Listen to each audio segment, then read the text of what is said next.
ഇതിൻ്റെ അതിപരിശുദ്ധമായ നാമം വാഴ്ത്തപ്പെടുമാറാകട്ടെ. രണ്ടാമത്തെ ന്യൂ ഇയർ മെസ്സേജിൻ്റെ രണ്ടാമത്തെ വീഡിയോയിലേക്ക് നമുക്ക് കടന്നു വരാം. ഇന്ന് നമ്മൾ ചിന്തിക്കാൻ പോകുന്നത് 12-ാം അധ്യായത്തിൽ ദൈവം നമ്മളോട് സംസാരിച്ചു. പുറപ്പാട് പുസ്തകം 12-ാം അധ്യായത്തിൽ നമ്മളോട് സംസാരിച്ചു. 14-ാം തീയതി വരെ ആട്ടിൻകുട്ടിയെ സൂക്ഷിക്കണം. തക്ക സമയത്ത് അന്വേഷിക്കാതെ 10-ാം തീയതിയിൽ പോയി കുഞ്ഞാടിനെ തിരഞ്ഞെടുത്ത് കൊണ്ടുവരണം. 4 ദിവസം അതിനെ സൂക്ഷിക്കണം. ആത്മീയ ജീവിതത്തിൽ ഒരുക്കവും സമർപ്പണവും ആവശ്യമാണ് എന്ന് നമ്മളെ സൂചിപ്പിക്കുകയാണിത്. നാം ആത്മീയ ജീവിതത്തിൽ വെറും ലോകമനുഷ്യരെ പോലെ ജീവിക്കുന്നവരായിട്ടല്ല. പള്ളിയിലൊന്ന് പോയി തിരിച്ചു വന്നു, ഇതുകൊണ്ട് ദൈവത്തിൽ ആശ്രയിക്കുന്നവരെന്ന് നമുക്ക് പറയുവാൻ ഒക്കുകയില്ല.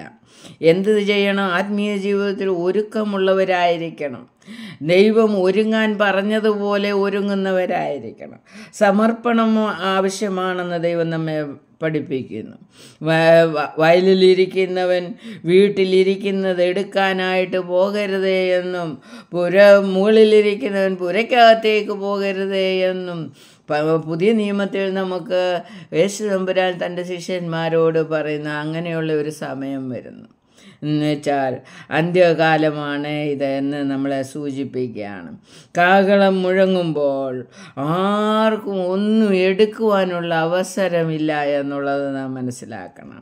അതുകൊണ്ട് ആ കാഹളം മുഴങ്ങുമ്പോൾ നാം നമ്മുടെ സ്വന്തം വീട്ടിലേക്ക് അല്ലെങ്കിൽ മധ്യാകാശത്തിലേക്ക് എടുക്കപ്പെടുവാൻ ഒരുക്കമുള്ളവരായിരിക്കണം. അതിനാണ് ദൈവം പറയുന്നത് സമർപ്പണവും ഒരുക്കവും ഉള്ളവരായിരിക്കണം എന്ന് 12-ാം അധ്യായത്തിൻ്റെ 4-ാം വചനമൊക്കെ നമ്മൾ വായിക്കുമ്പോൾ അവിടെ നമുക്ക് മനസ്സിലാക്കാൻ കഴിയുന്നു. ഈ 12-ാം അധ്യായം എല്ലാവരും വളരെ നല്ല 11-ാം അധ്യായത്തിലും പറഞ്ഞിട്ടുണ്ട്.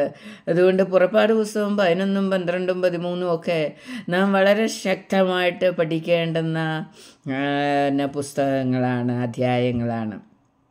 വീണ്ടും 3-ാമതായിട്ട് കർത്താവ് പറയുന്നത് കയ്പ് ചീരയോടുകൂടി. അതിൻ്റെ 8-ാം വചനം നമ്മൾ വായിക്കുമ്പോൾ അന്ന് രാത്രി അവർ തീയിൽ ചുട്ടതായ ആ മാംസവും പുളിപ്പില്ലാത്ത അപ്പവും തിന്നണം. കയ്പ് ചീരയോടുകൂടി അത് തിന്നണം. തലയും കാലും അന്തർഭാഗങ്ങളുമായി തീയിൽ ചുട്ടിട്ടില്ലാതെ പച്ചയായിട്ടോ വെള്ളത്തിൽ പുഴുങ്ങിയതായിട്ടോ തിന്നരുത്. പിറ്റേന്നാൾ കാലത്തേക്ക് അതിൽ ഒട്ടും ശേഷിപ്പിക്കരുത്. പിറ്റേന്നാൾ കാലത്തേക്ക് ശേഷിക്കുന്നത് നിങ്ങൾ തീയിലിട്ട് ചുട്ട് കളയണം. നോക്കിക്കേ, അവിടെ ദൈവം തിന്നുന്നതിനെക്കുറിച്ച് കുഞ്ഞാടിനെ അറുത്ത് കഴിഞ്ഞ് അതിൻ്റെ രക്തം കട്ടളപ്പടിമേലും കുറുപടികളിന്മേലും പുരട്ടിയിട്ട് അതിൻ്റെ പിണം അതിൻ്റെ മാംസം തിന്നുമ്പോൾ പുഴുങ്ങി തിന്നാൻ പാടില്ല, വെള്ളത്തിൽ പച്ചയായിട്ട് തിന്നാൻ പാടില്ല, വെള്ളത്തിലിട്ട് പുഴുങ്ങി തിന്നാൻ പാടില്ല, അതിനെ തീയിലിട്ട് ചുട്ടു തിന്നണം എന്നാണ് അവിടെ പറഞ്ഞിരിക്കുന്നത്. അതിൻ്റെ കാരണം എന്താണ്? കയ്പ് ചീരയോടുകൂടി കഴിക്കണം. ഇത്രയും നല്ല ആഹാരം വെച്ചിട്ട് ദൈവം പറയാണ് അതിനകത്ത് കയ്പ് ചീരയിട്ട് തിന്നണം. കാരണം എന്താണ്? നോക്കിക്കേ, കഴിഞ്ഞ കാലത്തെ അനുഭവിച്ച കഷ്ടതയെ ഓർക്കാൻ വേണ്ടിയാണ് ദൈവം അങ്ങനെ പറഞ്ഞത്. 430 വർഷം പ്രവാസത്തിലായിരുന്ന അല്ലെങ്കിൽ മരുഭൂമിയിൽ കൂടി നടന്ന ആ അനുഭവത്തെ, അവരനുഭവിച്ച കഷ്ടതയെ ഒരാണ്ടിലൊരിക്കൽ ഓർക്കണമെന്നുള്ളതാണ് അവിടെ പറയുന്നത്. നമ്മൾ അനുഭവിച്ച കഷ്ടതകൾ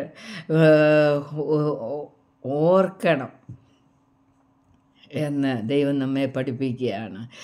നാം കഷ്ടതകളിൽ നിന്നൊക്കെ മാറിക്കഴിയുമ്പോൾ പലപ്പോഴും ദൈവമക്കളായാലും ആരായിരുന്നാലും പണ്ടത്തെ കാര്യങ്ങളെല്ലാം മറന്നു കളഞ്ഞിട്ട് ഞാൻ അങ്ങ് വലിയ ആളാണെന്നുള്ളൊരു ഭാവം നമ്മളിലേക്ക് കടന്നു വരാൻ ഇടയുണ്ട്.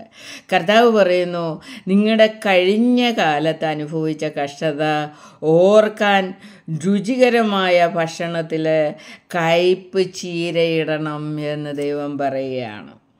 അപ്പം നമ്മൾ ഓർക്കണമെങ്കിൽ ചില കയ്പുകൾ നമ്മുടെ ജീവിതത്തിൽ നിരന്തരം വന്നുകൊണ്ടിരുന്നില്ല എങ്കിൽ നാം എന്തു ചെയ്യും? നാം നമ്മുടെ കഴിഞ്ഞ കാല കഷ്ടതകളെ ഓർക്കുകയില്ല.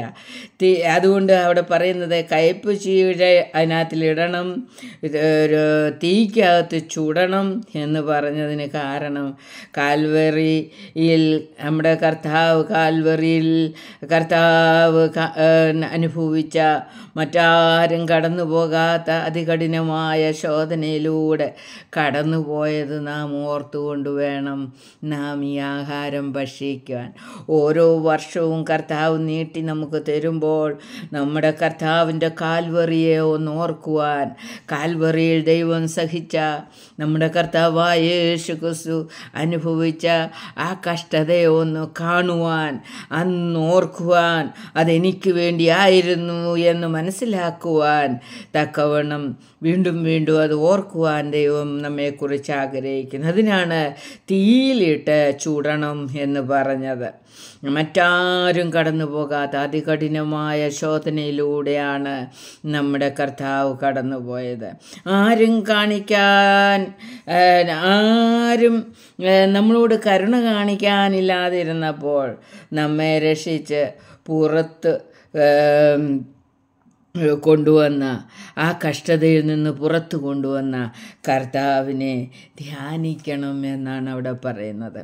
എപ്പോഴും വർഷത്തിൻ്റെ ആരംഭത്തിൽ നമ്മുടെ കർത്താവ് നമുക്ക് വേണ്ടി ചെയ്ത ആ കഷ്ടത, അനുഭവിച്ച കഷ്ടതയെ ധ്യാനിക്കണം എന്ന് ദൈവം നമ്മെ പഠിപ്പിക്കുന്നു.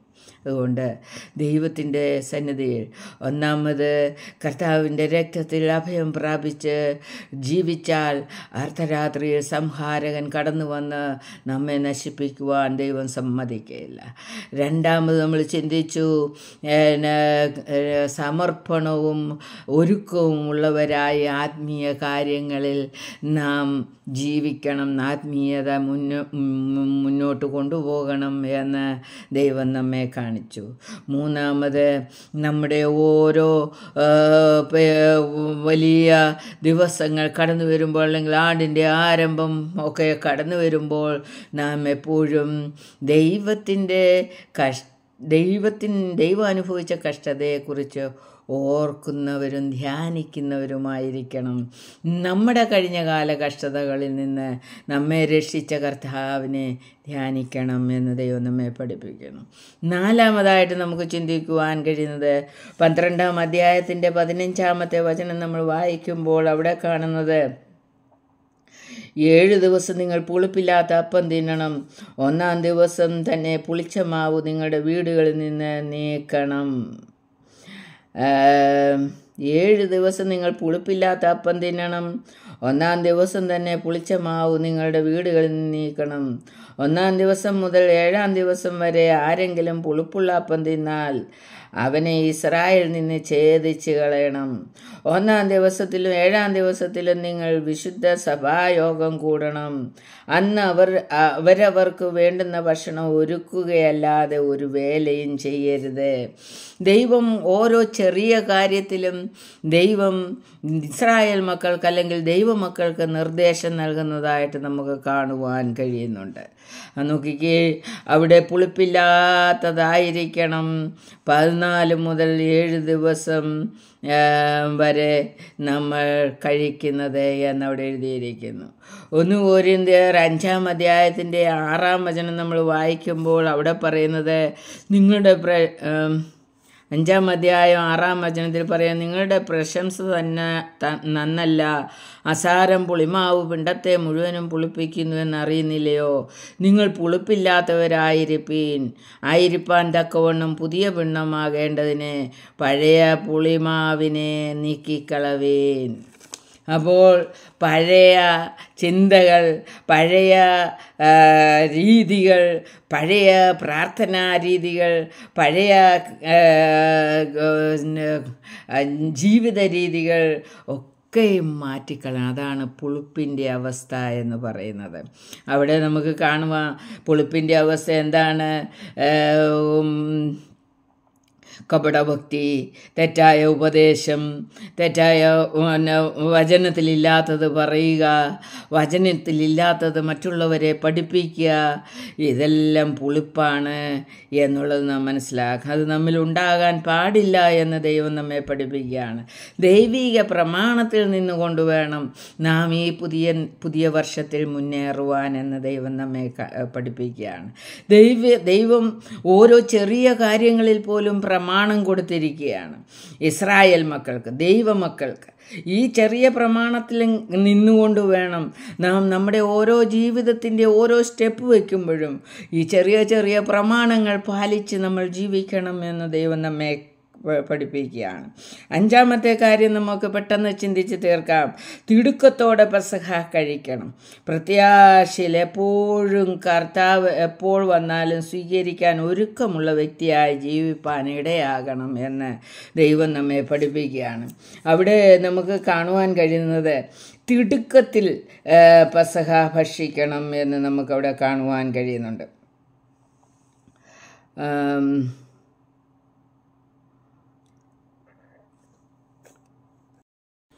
തിടുക്കത്തോടെ നിങ്ങളത് തിന്നണം. പുറപ്പാട് പുസ്തകം 12-ാം അധ്യായത്തിൻ്റെ 11-ാമത്തെ വചനം 10-ാമത്തെ വചനം നമ്മൾ വായിക്കുമ്പോൾ അവിടെ പറയുകയാണ്, പിറ്റേന്നാൾ കാലത്തേക്ക് അതിൽ ഒട്ടും ശേഷിപ്പിക്കരുത്. പിറ്റേന്നാൾ കാലത്തേക്ക് ശേഷിക്കുന്നത് നിങ്ങൾ തീയിലിട്ട് ചുട്ടുകളയണം. അരകെട്ടിയും കാലിന് ചെരുപ്പിട്ടും കയ്യിൽ വടി പിടിച്ചും കൊണ്ട് നിങ്ങൾ തിന്നണം. തിടുക്കത്തോടെ നിങ്ങളത് തിന്നണം. അത് യഹോവയുടെ പെസഹയാകുന്നു. നോക്കി, കാലിന് ചെരുപ്പിട്ടും അരകെട്ടിയും കയ്യിൽ വടി പിടിച്ചും കൊണ്ട് നിങ്ങളത് തിന്നണം. തിടുക്കത്തോടെ നിങ്ങളത് തിന്നണം.